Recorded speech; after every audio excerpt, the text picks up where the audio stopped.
Inaakusahan ng Vice Mayor ng San Pablo City sa Laguna ng paggamit ng mahigit 200 ghost employees. Ang nagrereklamo, ang mismong mayor. Inireklamo ni San Pablo City Mayor Arcadio Gapangada Jr. ang Vice Mayor nitong si Justin Colago dahil sa umano'y pagpapasahod sa mahigit 200 ghost employees.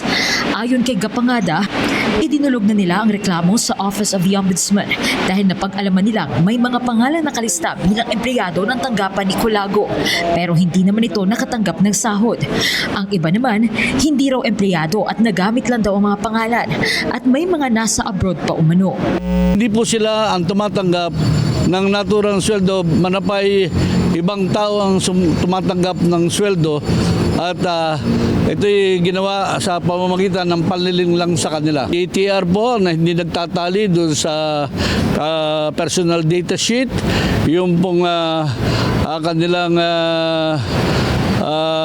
yung po mga evaluation ng mga empleyado na pinirmahan nila, hindi rin po sila yon. At wala pong mapagkitaan na yung mga empleyadong natura natin na silang nagbigay ng sinumpaang salaysay ay wala pong pagkakitaan sila yung mga taong yon. Dagdag ng alkalde, matagal na raw itong nangyayari sa San Pablo City na makikita raw sa mga DTR mula October 1 hanggang December 30, 2025 na isinumite nila bilang documentary evidence.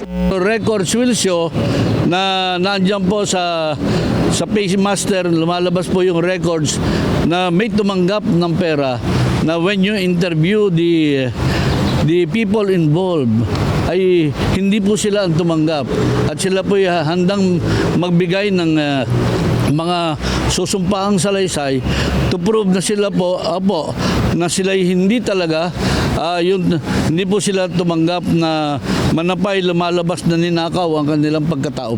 May panawagan din ng alkalde sa mga residente ng Laguna. And for those people who would like to follow suit, yung pong naapi, yung mga nargabyado, please come out in the open.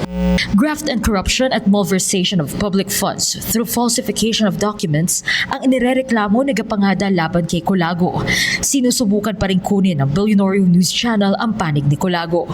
Para sa agenda, Joan Manalo, Billionaire News Channel. Mag-follow sa aming mga social media accounts at mag-subscribe sa aming YouTube channel para sa pinakahuli at eksklusibong mga balita.